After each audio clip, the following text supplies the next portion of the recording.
మాకు స్వాతంత్ర్యం అర్ధరాత్రే పోయింది. అందుకని చాలా విచారిస్తున్నాము. కనీసం ఎన్నో రాజకీయాలు చేస్తుంటారు, అన్ని పార్టీ వాళ్ళు చేస్తుంటారు, చూస్తుంటాం. కానీ అర్ధరాత్రి ఆడవాళ్ళని రూముల్లోకి వెళ్ళి తలుపులు తట్టి డోర్లు విపరీతంగా బాగా వెలుగొట్టి అసలు ఒక రావణి రాజ్యం ఎలా ఉంటుంది అనేది మేము చదవడమే కానీ ఈరోజే చూస్తున్నాం ప్రత్యక్షంగా. ఎన్నో ఇవి చదివినాం కానీ లేడీస్ని ఈ విధంగా టార్చర్ పెడతారని వినడము చూడడమే సినిమాల్లో. ఈరోజు రియల్ లైఫ్లో చూపించారు. ఇది కరెక్ట్ కాదండి. చంద్రబాబు గారు మీ పాలనలో మహిళలకి రక్షణ అంటూనే మమ్మల్ని ఈ విధంగా వెనకాల ఈ విధంగా చేస్తూ ముందర రక్షణ అనడం కరెక్ట్ కాదు. ఇది మేము వైసీపీ కార్పొరేటర్లుగా 49 మంది వైసీపీ కార్పొరేటర్లుగా ఎన్నుకోబడ్డాము.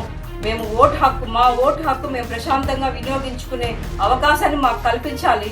మాకు ఇంకా ప్రొటెక్షన్ ఇచ్చి మరి మా ఓటు హక్కుకు పంపించాలని కోరుకుంటా ఉన్నాము.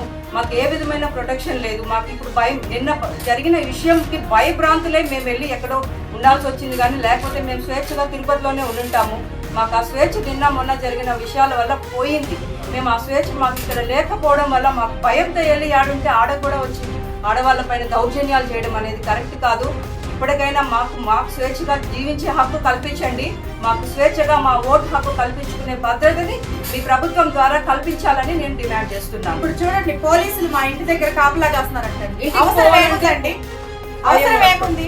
మా పిల్లలు మా ఇంట్లో వాళ్ళు ఎంత భయపడి మాకు ఫోన్లు చేస్తున్నారండి. పోలీసులకు ఏం పనండి? మాకు తెలీదా మా ఓటు హక్కు వినియోగించుకోవడానికి? మేము వెళ్తాం కదా. అసలు పోలీసులు ఎవరు రావడానికి? ఎందుకు వస్తారు పోలీసులు? అవసరం ఏముందండి? అర్ధరాత్రి 12 నుంచి ఆడవాళ్ళని రోడ్ల మీద తిప్పిస్తా ఉంటారు. ఇంటికి పోవాలంటే అక్కడ ఉంటున్నారు, బయట పోవాలంటే ఇక్కడ ఉంటున్నారు. మేము ఎక్కడికి వెళ్ళాలండి? ఈ రోజు పోలీసులే కిడ్నాప్ చేస్తారా మమ్మల్ని? ఈ రోజు ఒక అన్నదమ్ముడిగా ఈ రోజు అభినయ్ అనే వ్యక్తి లేకపోతే ఆ అరగంట మేము పడిన నరకము ఎప్పటికీ రాదు.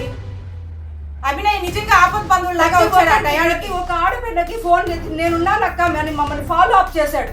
అరగంట మాతో టచ్ లో. చూడండి మా కాల్స్ చూడండి, మాకు ఎన్నిసార్లు కాల్ చేసి మాకు ధైర్యం నింపి అభినయ్ మీకు ధైర్యంగా ఉండండి, మేము వస్తున్నాను, విత్ ఇన్ ½ an hour లో వచ్చి ఆపద బంధువులాగా నిలబడి మమ్మల్ని క్షేమంగా తిరుపతికి చేర్చారండి. రూమ్ లో మీపై దాడికి వచ్చారు. అవునండి, మేము లేకపోతే రూమ్ లో పడుకున్న డోర్ లేదండి కొట్టేది. అర్ధరాత్రులు 1 గంటకి లేడీస్ పడుకుంటున్నారు. ఇప్పుడు డోర్ లేదండి కొట్టేది. ఎంత భయానికి గురి అవుతాం ఎవరైనా కూడా. ఇళ్ళ దగ్గరికి మీ ఇంటి వరకు అభినయ్ అన్న వచ్చారు. ఇప్పుడు మేము పిల్లలు బయట వదిలేసి వచ్చాము. పోలీసులు ఎవరు ఇంటి దగ్గర అక్కడికి రాలేదు. మమ్మల్ని ఎవరు ప్రొటెక్ట్ చేయలేదు. ఎవరో ఒక అతను వచ్చారు, అన్యూనిఫామ్